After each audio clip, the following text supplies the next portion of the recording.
Nah, di dalam meditasi, posisi itu sangat penting ya.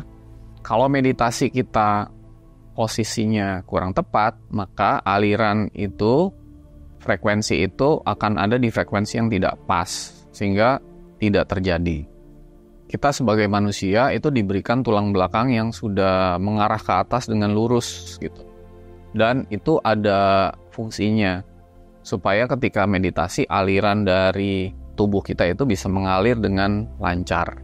Di sini ada kalau disebut banyak cakra-cakra utama gitu ya. Cakra-cakra utama tuh dari mulai cakra mahkota sampai cakra dasar tuh harus dalam posisi yang lurus sehingga itu bisa mengalir dengan baik.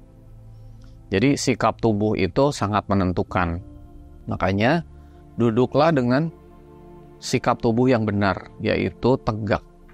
Jadi tulang belakang harus tegak, mengarah ke atas, dan kemudian tidak dalam posisi yang malas, tapi juga tidak dalam posisi yang tegang. Jadi posisinya harus betul-betul santai, tapi tegak. Dan simetris, kanan kiri simetris. Duduknya juga dengan posisi yang energi itu bisa muter dengan baik gitu ya. Jadi kalau meditasi itu sebaiknya sih dalam posisi kakinya bersila seperti ini. Ini beda dengan misalnya begini.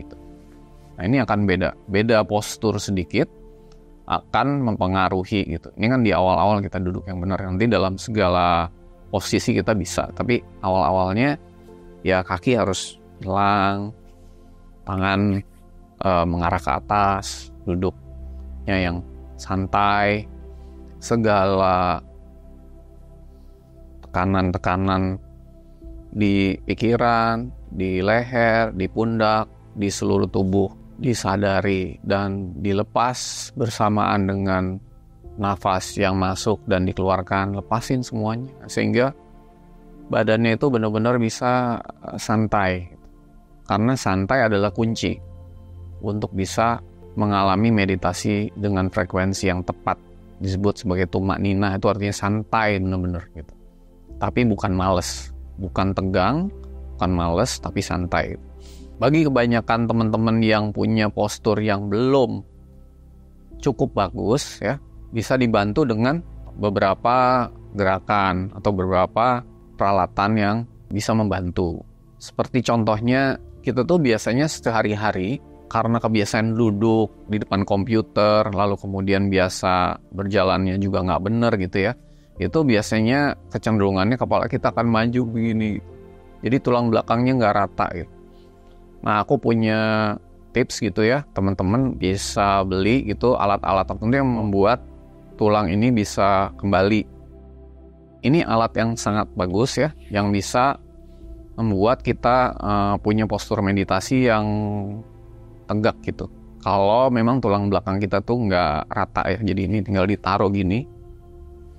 Nah, kemudian kita taruh leher kita di sini. Nah, kemudian secara perlahan kita align gitu. Nah, ini di-align gitu. Nah, ini nih membuat bahu, punggung kita bisa, waktu meditasi bisa rata. Bisa kita pakai sampai ke tulang paling belakang gitu ya. Jadi bentuk tulang belakangnya tuh align dengan benar. Kemudian perlu juga mungkin dibantu beberapa peralatan gitu. Seperti ini ada tempat duduk gitu ya. Sebaiknya kita punya kursi yang enak, dan kursi ini nggak ada sandarannya karena kadang-kadang kalau kita punya sandaran biasanya ngantuk gitu, tiduran. Nah kalau di sini bisa, tapi kalau misalnya lagi pengen nyender tinggal disenderin ke tembok gitu. Itu dari sisi postur ya. Nah dari sisi tempat, saya menyarankan teman-teman punya satu tempat yang khusus gitu di rumahnya. Pilihlah di pojok atau di mana yang tidak dilewatin orang berseliweran gitu ya, karena itu akan mengganggu. Nah, tempat ini penting karena energi yang akan mengalir ketika kita meditasi itu bisa terekam di tempat khusus itu. Jadi ketika kita nanti memulai meditasi berikutnya, kita nggak mulai dari awal lagi, karena segala sesuatu tempat di mana kita bermeditasi dan dialiri oleh energi yang besar akan merekam gitu ya. Makanya kita sering mendengar tempat-tempat suci di mana kalau kita berdoa itu kayak mustajab, atau ini bukan karena tempatnya tapi Dulu pernah ada orang-orang bermeditasi di tempat itu yang dialiri energi yang besar sehingga tempat itu merekam. Jadi waktu kita kemudian meditasi di tempat yang sama akan sangat terbantu gitu. Lalu kemudian dari sisi waktu, meskipun semua waktu itu baik, tapi ada waktu-waktu tertentu yang dimana energi kosmiknya itu bagus ya. Kalau di kitab suci Al-Quran misalnya dibilang 1/2 malam, lalu bikin lagi 1/2, yaitu 1/2 malam tuh jam 6 sore sampai jam 6 pagi itu jam 12, lalu kurangi 1/2 lagi yaitu jam 3. Jam 3 sampai jam 4 pagi adalah waktu yang sangat bagus untuk kita bisa bermeditasi. Nah, boleh diawali dulu dengan misalnya bagi yang beragama Islam, sembahyang 2 rakaat, habis itu kita meditasi. Jadi ada sikap, ada tempat, ada waktu, dan juga ada peralatan, kalau boleh investasi lah gitu ya. Kita tuh sering sekali punya hobi-hobi yang kita keluarkan uang untuk melakukan hobi-hobi khusus, tapi begitu disuruh meditasi kita seadanya. Sebelumnya saya sampaikan bahwa secara fisik kita harus bersungguh-sungguh, tapi begitu non-fisik kita tidak boleh melakukan apa-apa, do nothing atau pasrah. Fisik ini harus kita persiapkan. Misalnya sebagai contoh, teman-teman bisa beli aromaterapi seperti ini gitu ya, sehingga di awal-awal sangat mempengaruhi kita masuk ke frekuensi yang tenang gitu, frekuensi yang tinggi gitu. Kayak kalau orang dulu bakar menyan atau bakar buhur atau apapun itu sangat berpengaruh. Dekat rumah saya ada masjid yang bersih, yang harum, lalu ada masjid yang enggak gitu. Nah, masjid yang ini jadi rame gitu. Jadi banyak orang yang merasa kalau sembahyang di situ tuh rasanya tuh beda gitu. Karena ada energinya itu, dan ini membawa energi yang bagus gitu ya, untuk bisa membawa kita ke energi itu. Di level-level awal juga kalau mau pakai musik, meditasi juga boleh gitu ya. Tapi di level tertentu sebaiknya musik itu tidak ada, karena kita mau meditasi di dalam aliran Tuhan, jadi bukan mendengarkan musik gitu, tapi mendengarkan petunjuk Tuhan. Tapi di awal-awal boleh. Nikolai Tesla pernah bilang kalau ada di gelombang 369 itu gelombang yang bagus buat meditasi. Jadi menurut saya itu di awal-awal, tapi nanti lama-lama tidak perlu ada musik.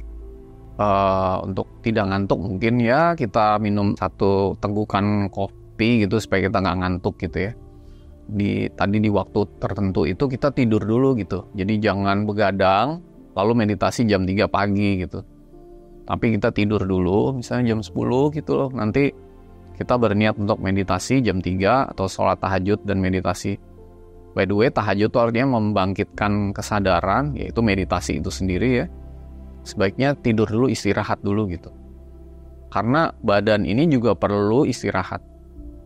Bagi orang-orang yang setiap harinya sibuk, pikirannya sibuk, begitu tubuhnya tidak pernah diberi istirahat, belum tentu tidur ya. Artinya banyak orang tidur tapi tidak istirahat dengan benar gitu. Begitu kemudian tubuhnya diajak untuk meditasi, langsung tidur gitu. Karena setiap hari tubuhnya dipenuhi dengan kesibukan dan tidak pernah beristirahat dengan cukup. Jadi istirahat dengan cukup, lalu kemudian meditasi. Meditasi tidak boleh ketiduran, karena meditasi juga ada di titik tengah, yaitu tidak di gelombang alfa atau beta yaitu pikiran, tapi juga nggak di gelombang delta yaitu gelombang tidur gitu.